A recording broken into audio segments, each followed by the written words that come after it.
All right. Hello, everyone. Uh, Computer isn't working. Well, computer is working. Connection doesn't work. I have no slides, so I'll have to be really, really interesting to keep your attention. Let's hope I can do that. Thank you for being here. I know it's a non-technical presentation at a technical conference, last presentation of the day, so I'm really happy you're here. My name is Andrei. Presentation today is about effective teams. What I do is leadership consulting. So basically, I work with teams, managers, leaders, companies, and I help them be better leaders, managers, and teams. And one of the things that I see in a lot of places, and it's really, really important, and it's how shocking the difference between an effective team and an ineffective team is. I don't know if you see that. I don't know if you agree with that. But it's not like a good team, it's 10% or 20% better than a bad team. I think it's like many times better, many times more effective. So today's discussion and presentation, if I ever get to show you something on the screen, is about what makes teams effective, right? What are the factors which make a team work well? Because I don't think it's trivial, I don't think it's basic, and I don't think it's that easy sometimes to understand. Make sense so far? Oh, let me try to see if I can also show you something. Thank you so much. What makes a team effective?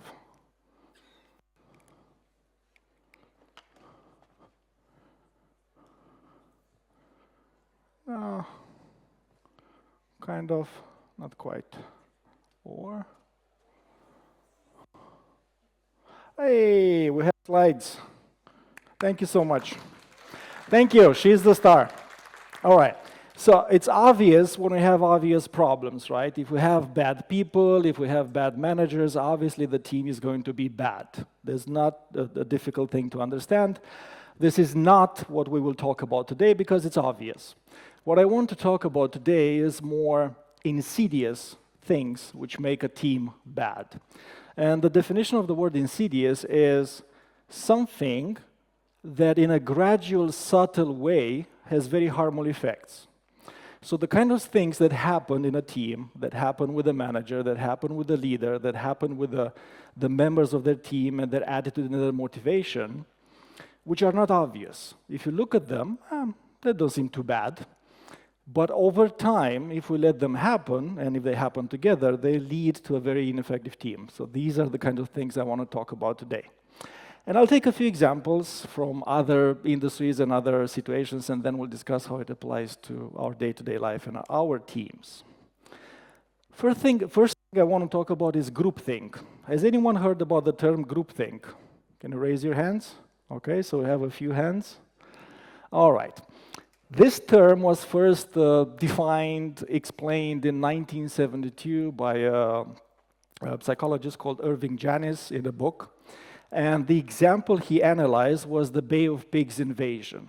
The Bay of Pigs invasion was an operation of the US government, primarily through the CIA, to invade Cuba. But not directly, but to finance a group of Cuban counter-revolutionaries that were supposed to get on boats and go to Cuba and overthrow the Fidel Castro regime. And the operation was such a massive failure, it was so ridiculous, that after it happened and it failed, everybody looked at it and like, how could they be so stupid? Like, was the question. Who could have thought that this has any chance to work? Because they put a handful of people on boats and sent them to Cuba, right? And they landed somewhere in the Bay of Pigs, and they immediately got arrested, and it was over, right? And people were saying, this is unbelievably stupid. This is the dumbest thing we've ever seen. But this psychologist, Irving Janis, was like, okay, I need to look and understand how this happened. Because I don't believe that everyone in government is an idiot, right? There must be some smart people there. So the explanation for how something like this could happen must be a little bit more sophisticated. And this is groupthink. And let's discuss it a little bit because it happens in all our teams. It happens in all the groups we're part of. It doesn't only happen in this situation. But basically how groupthink happens is that you have a situation where you have competent, skilled, motivated people. So we're not talking about incompetent people or people who are not motivated. We have good people, and they want to do a good job. They have a lot of resources. We're not talking about not having money, budget, or time. So you have good people with resources. You have competent management. There's no obvious idiot in the room, so to say. There's not like one person who's making all the bad decisions and you can point the finger at them. And still, overall, the result is a very, very bad decision. Have you ever seen this in your teams? Like, take the individuals one by one, and they all seem to be okay. But together, they make some decisions that you're like, how did you guys, how did this happen, right? Let's see how it happens. Groupthink is about having processes, structures, and routines which encourage too much conformity. People are pressured indirectly sometimes to all think the same and say the same things. That's why it's called groupthink. And a lot of things matter, some of them very specific and very apparently minor. For example, in the Bay of Pigs example, the meeting structure, how the meetings were organized, led to groupthink, right? They had different departments and different teams working on the plan, each on their own area of specialty. They did not have direct communication between those teams. They would only meet, like in a bigger status update meeting was every couple of weeks. At that meeting, there were very senior people present, sometimes including even the president, JFK. People didn't talk to each other. They come to that meeting and they feel a pressure to give good news. Everyone wants to say, my department, we can do it, right? A pressure to be positive and to not say we have problems or we don't think this cannot be done. So the meeting structure had a big impact. Then this attitude of bring me solutions, don't bring me problems. A positive attitude, which is good, but it can also be bad. And then you get into these effects which are called like illusion of invulnerability and illusory majority. Illusory majority is what happens when we have, let's say, 5 of us get together and we discuss something. Should we do this or we should not do this? All of us have some doubts. We don't think it's the best idea. But nobody says that. And when each of us looks around, everyone else seems very confident in the idea. So each of us thinks, oh, everyone seems okay. I'm the only one having questions. Probably I'm exaggerating. If everyone is okay, let's do it. And it's very possible, and it happens, that the group of people make a decision, each of them thinking they're the only ones having doubts, but all of them have doubts because they don't talk to each other. And this happened, of course, across months and many stages and meetings and stuff like that.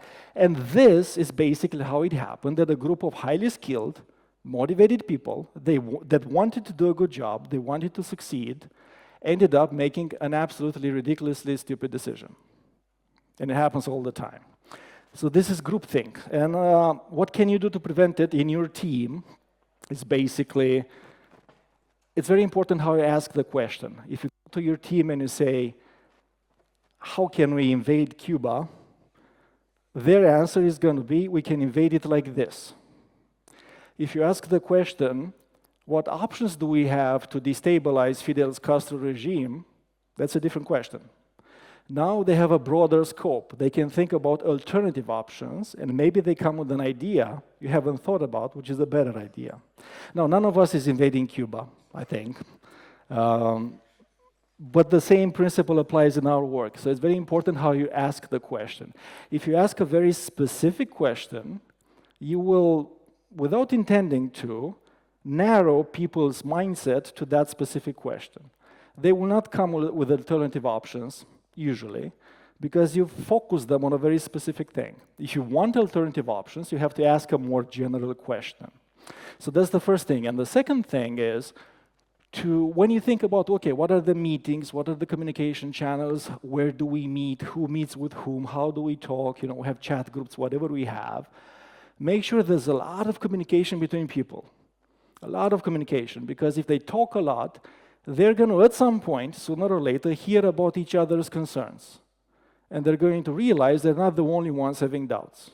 And they're going to, become more brave and start speaking up about those doubts, which is good. You want that. You want to hear their concerns. And then, in the meetings, the more formal meetings, you have to create special sections for people to express concerns. Like even in the beginning. There's this very simple trick that you can do as a manager, as a leader. If you have a group of people and you want to hear their opinion, like, what do you guys think? If you just ask a group of people, what do you guys think, what's going to happen? What's happening now? Most of the people don't say anything. And if someone says something, it's probably going to be the most senior, the most extrovert, the most used to talking person in that group, which is fine. But the same kind of people speak all the time. So what you need to do is take them one by one, starting from the most junior and going up to the most senior. Because if you start with the most senior, they're going to say something, whatever. Doesn't matter. It's well-intended. Maybe it's a good thing, what they say. But everyone else is going to be influenced by that. Like you're a junior and the senior said whatever, and you're thinking like, I had a different opinion, but clearly I'm wrong. I mean, this guy said something else. He has so much more experience. I'm just going to say I agree with him. People are going to self-censor themselves in that way, even if you don't tell them to do it. So you have to do all these kinds of tricks to actually get into people's heads. And of course, bureaucracy is a big problem. The more complicated the structure is, the more reporting layers, the more groupthink is going to happen. Another example, we're not going to read all this text, I just put it on the screen for you to have it there, is Nokia. I think most of us know about Nokia. Nokia used to be the leader in the phone industry, and they completely got destroyed by changes in the market, and they literally don't make phones anymore. Why did that happen? Nokia had good people, they had technical skills, they had technology, they had money, they had resources. Their problem was a different kind of groupthink.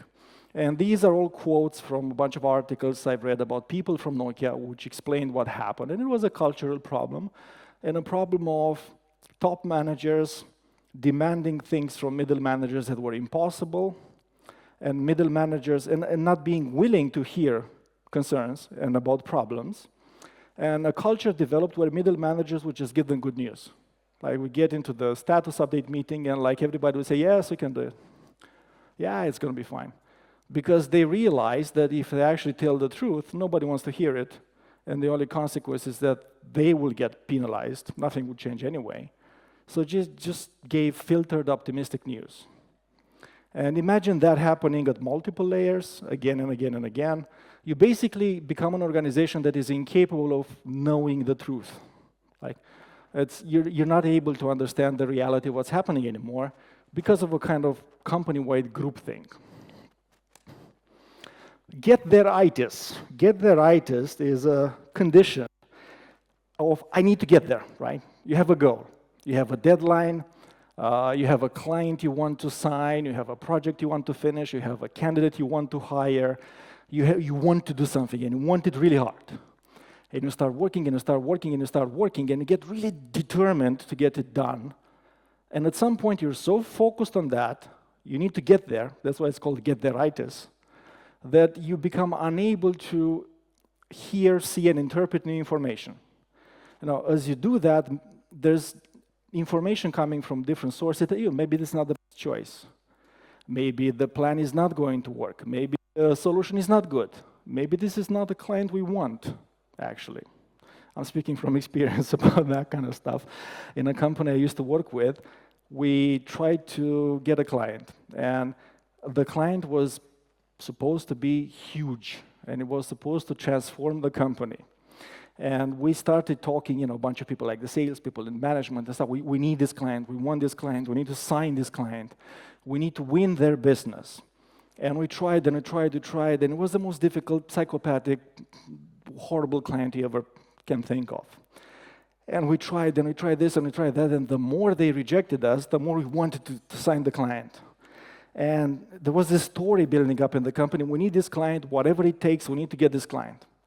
And we got into groupthink, get-there-itis, we need the client. And we had all kinds of signals along the way that we don't want this client. It's not going to be as big as we think. It's going to cause more problems than benefit.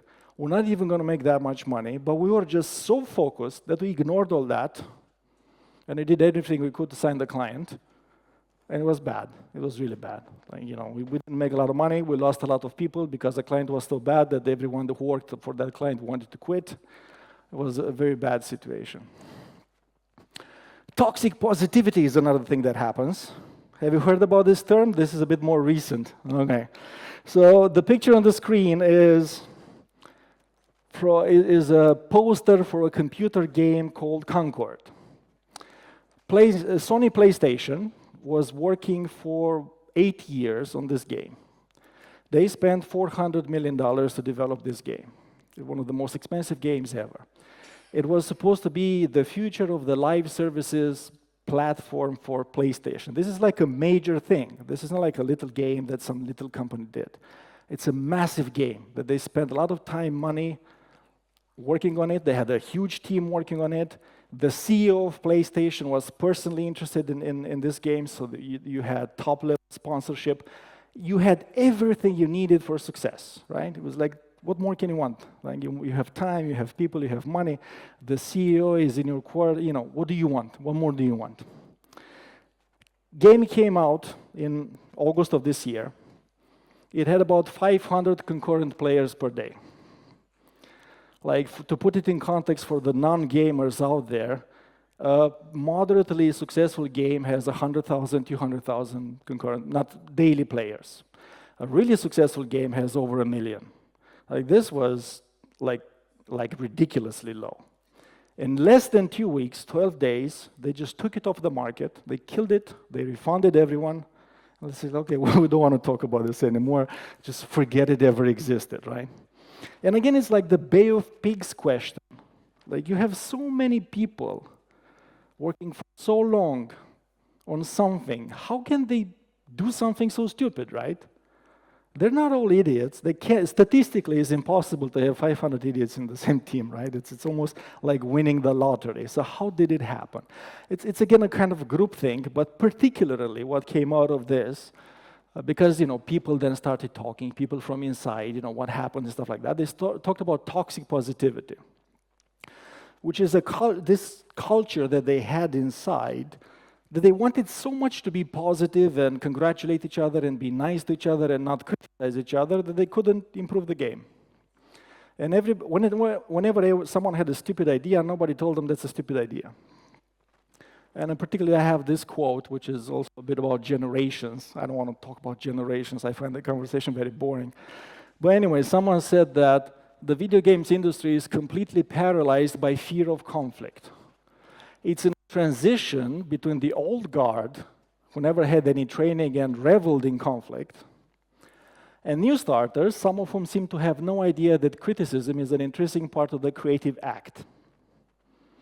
Sounds familiar to anyone? When I started in IT a long time ago, people were brutal. Like, I'm not saying that's good. I'm just telling how it was. Like, it was bloody. Like, there was zero attention paid to managing emotions and being emotionally intelligent and constructive. They would just kill you. Like, this is shit, this is shit, this is shit, this is shit. That was the only thing you heard, right? Nobody would give you any positive feedback because you don't need it. If you did it well, the absence of criticism is all you required. That was tough. I'm not saying that's good. But the good thing about that was that there was honesty, at least. Then, and this is a good thing, people started to say, okay, we need to be kinder to each other. We need to not be so brutal. We need to package things a little bit more. We need to phrase the way we give feedback a little bit better. And that's fine to a degree. But then you take it too far, and nobody criticizes anyone. And you get into a meeting, and somebody has a stupid idea, and nobody wants to say that's a stupid idea, maybe even using different words. Because then you hurt their feelings, and it's all about keeping the good vibes. And you build Concord this way. And other things, but this is a funny example because it's such an extreme level of failure.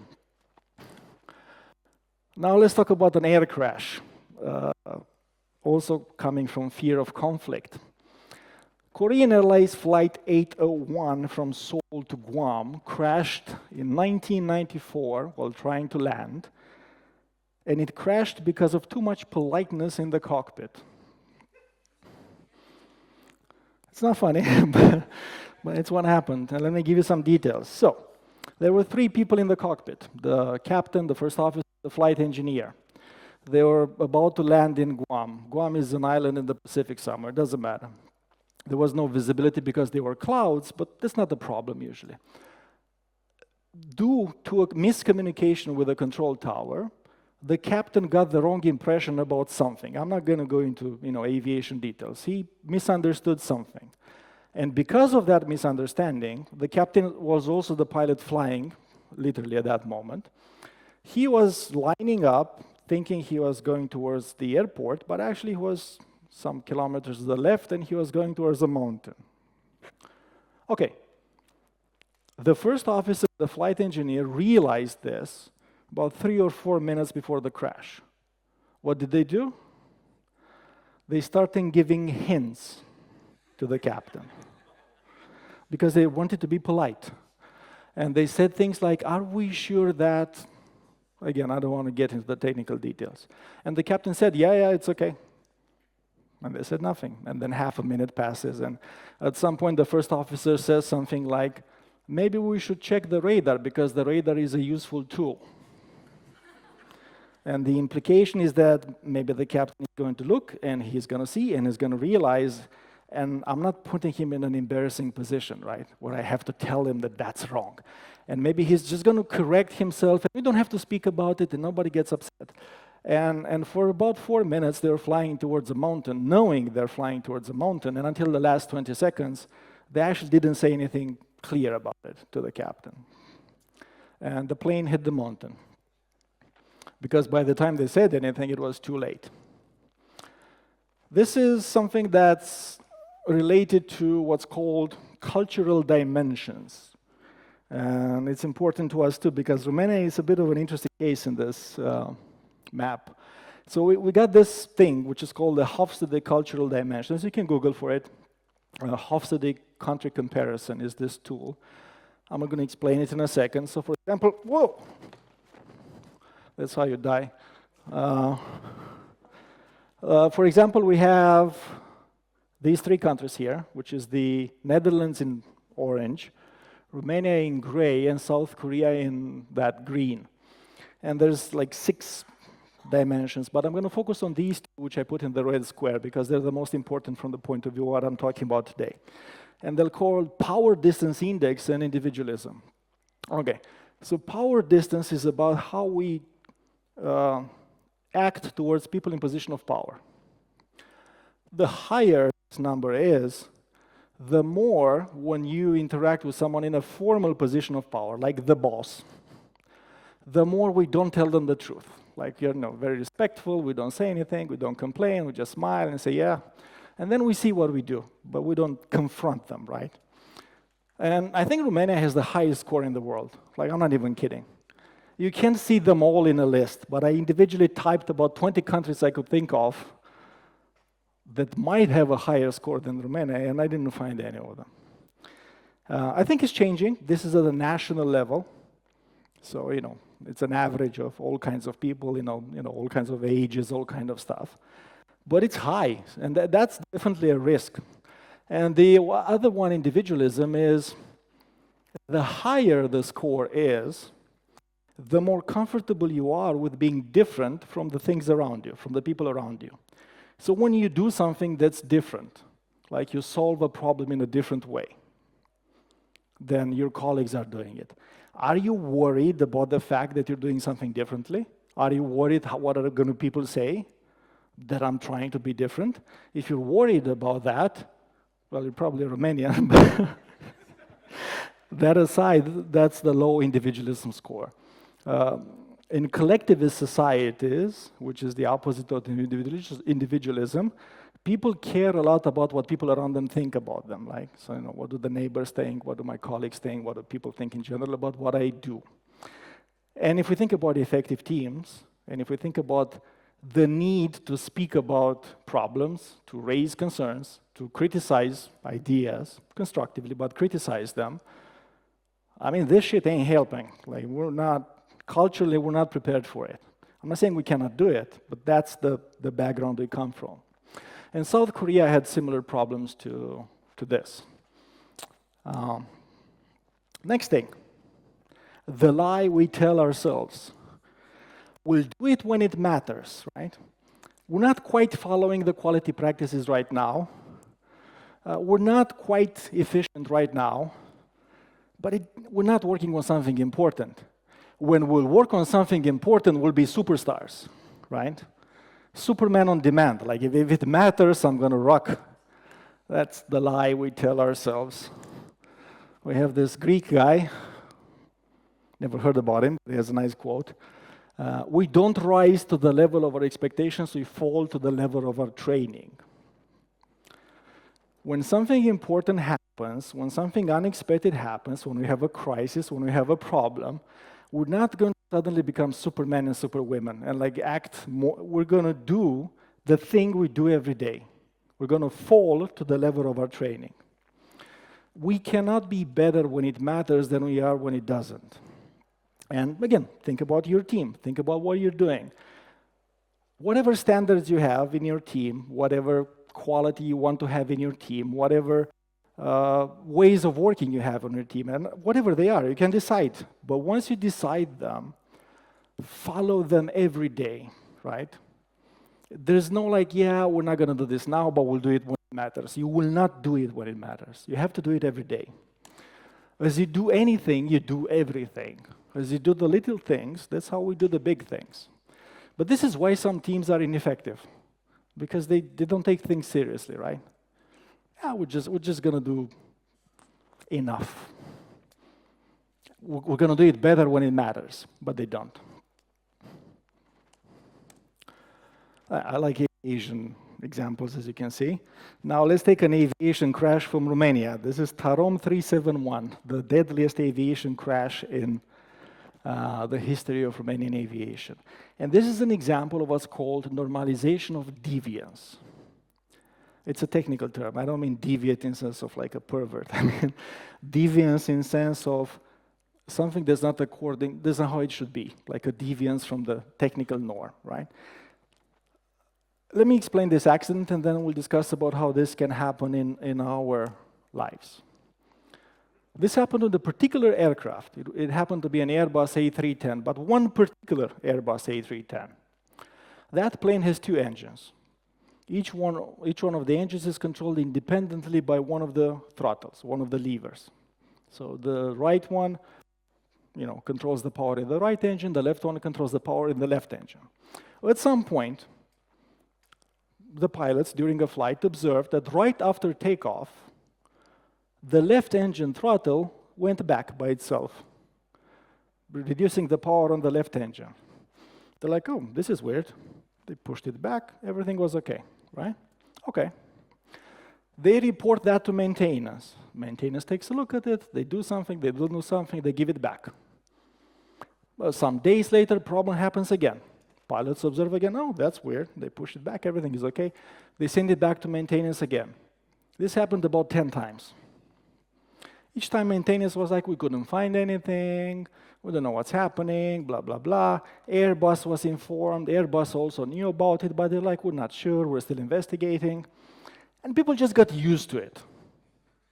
Like, Tarom is not a big company, right? They didn't have a lot of planes, they didn't have a lot of pilots. So kind of like everyone knew. When you fly that particular plane, just watch the throttle, right? And if it goes back, just push it forward. Because it would only happen once, right after takeoff. And if you're careful and you push, it doesn't happen again, right? So the deviance got normalized. What initially was like a problem, oh, we need to take care of this, people got used to it. Yeah, we'll just work around it, right? Until one day, when you guess what happened? As they were taking off, the captain has a heart attack. Right? So it's like, oh! And the first officer is like, are you okay? As that's happening, the throttle goes back. Nobody sees it, right? And because we have asymmetric thrust, like one engine is pushing, another one is not, the plane just, boop. Because an additional thing happened on top of the existing problem, and the thing happened. And this is an instrument that is called the Swiss cheese model of risk analysis. And this is something you can use in your teams as well. The idea is that we have multiple layers of defense for bad things to happen. In this Tarom example, the first layer of defense would be the equipment actually works and it's not happening, right? Okay, that fails. We have a second layer of defense. The pilot sees it and pushes it back. Okay, that fails. There was a third layer of defense, which was that as the plane was banking too much, something started beeping. But that failed too, because the guy was having a heart attack, and the other guy was so focused on that that he just didn't hear or ignore the beep. And sometimes something goes through all the layers of defense, and shit happens. And the lesson is, fix the problem early. Don't get used to the problem. Don't say, it's whatever it is, right? Because then something is going to happen and something is going to crash.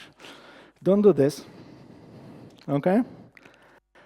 So whenever, this is a thing that we see in all effective teams. When effective teams have a problem, something is not working. Minor things, like, we cannot hit the stupid example, percentage of unit testing that we want. They don't just ignore it. They either write more unit test cases, or they have a meeting and then decide they don't want so many unit test cases because actually it doesn't make sense. But it is not just ignored, like, something we know it's not working, but we kind of don't address it. Either we fix it or we give up on it, but we know what we're doing, right? It's not swept under the rug. This is the normalization of deviance. A couple of other things that, there's so many things that matter when it comes to effective teams. It's like an endless list. And I'm going to talk a little, not quite endless, but a really big list. I'm going to talk a bit exactly about that in a few minutes. But a few others I want to highlight is decision-making styles. How does the team make decisions? And there's different ways of making decisions in the team. I think the absolute worst of them is consensus. I hate consensus like the plague. It's the worst thing to get anything done. Think about consensus. So consensus means we want to make everyone happy, right? If we have 5 people in a room and we're trying to decide something, let's say we want to build a bridge. And consensus becomes this like emotional negotiation where you want yellow guard and you want asphalt and you want cement. So we'll put a little bit of everything to make everyone happy. Everyone will be happy, it'll be a very bad bridge. Like, it's not a good way to do things. Consensus only, I don't want to get into the details, but basically it's bad. If you want the short version, it's bad. What should happen is that using all the other things we talked about, we should have direct, polite, respectful, but very direct conversations about what is the best bridge that we can build. Doesn't matter whose idea it is, doesn't matter who wins, whatever that means. We want to build the best bridge. Consensus is not the way to do it. There's this whole conversation. Have you heard about this idea of attitude versus skills, like hire for skills versus hire for attitude? Does this sound familiar? Have you? Okay, a few hands. Like, there's a guy, Simon Sinek, who talks about this. Famous guy, nice guy. He likes to talk about this a lot, like hire for attitude. And it's a thing to take into account. Like, the idea is you can hire 2 people, get 2 people in your team. One of them has all the skills that you need, like the technical skills, but it's a bit of an asshole. Or not maybe not an asshole, maybe just the soft skills are not ideal. And then there's another guy who has a great attitude, like, team player, positive attitude, wants to do things. You love working with that person, but they're a bit more beginner. They don't yet have the skills. It would take them some time to get the skills. And which one do you hire? Who would hire the guy with the skills? Raise a hand. Okay. So by everyone else would hire the guy with the attitude? Okay, so there's a bunch of people who don't know who they want to hire. The answer is, of course, it depends. It depends primarily on time scales. If you need something solved short term, you need skills. No attitude is going to solve the problem in a month or 2 months or 3 months. If you need something long term, as in you're building a team for the long term, for the next years, for the next projects, then yes, you should prefer the attitude more. Because over the long term, attitude is going to matter more. But if you need results quickly, you need skills. There's no simple answer to this, but it depends. Team size. What's the ideal team size? Can anyone just say a number, the ideal team size? Okay, okay. I mean, there's a lot of research on this, data, for example, Scrum, but Scrum says that the ideal team is between 4 and 7. I think that's about right, generally speaking. 4, 5, 6, 7 people. I think you can take it to 10 if like there's people that know each other and work together well. If they don't, 10 is already too much. More than 10 is like, stop calling it a team. It's like a department or something, right? So just break it up into more teams. I've seen teams, quote unquote, of 25 people. Like theoretically one team, but they don't even know each other's names, right? They're not one team, they're just a bunch of people in one chat group. Team composition.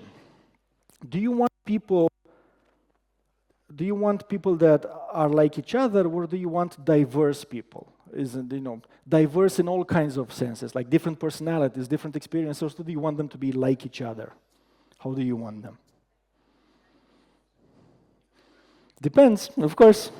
If you have something very specific that the team needs to do, it's very well defined, but it needs to be executed perfectly, then you want people who are like each other, because they understand the same thing, they don't have to talk a lot, they just do it.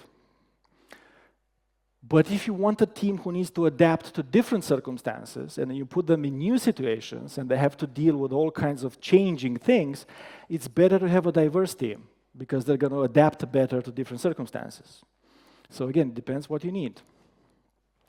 But all these things are things you need to take into account. And this is the name of the presentation, which is the 3S model. I don't want to talk about it a lot because it's my model, and I'm not here to advertise my company.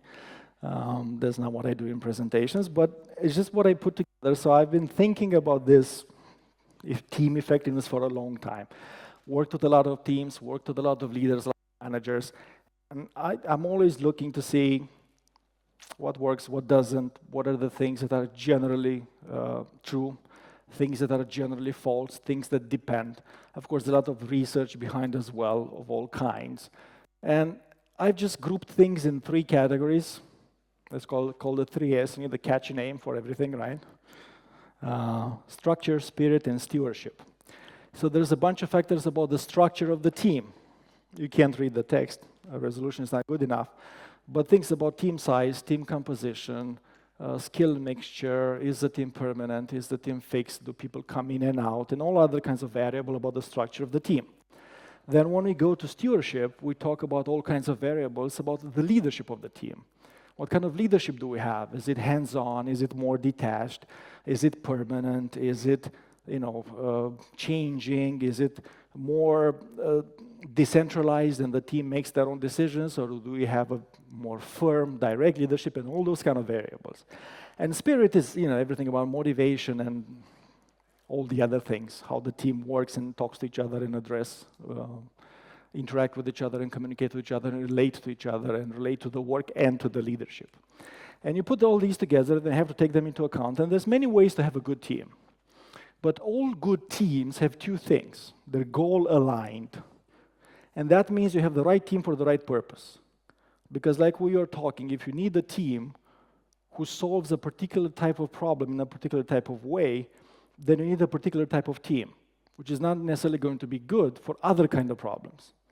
So the kind of team you want depends on the kind of problem you want to solve. And then the other thing, you need internal consistency.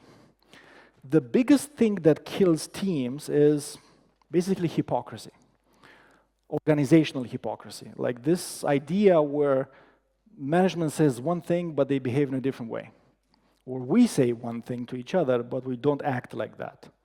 And if you have this kind of, we say this, but we do the other thing, everyone disengages, right? So the team needs to be internally consistent in the sense that they need to be honest with each other and to their boss, quote unquote, and backwards. So, I mean, it's a model. This is, there's a bunch of tools and instruments and surveys and things and stuff that I do with it, but the key points are some of them that we discussed today of how to make a team effective. And basically that's it, and I'm 3 minutes early. Do you have any questions?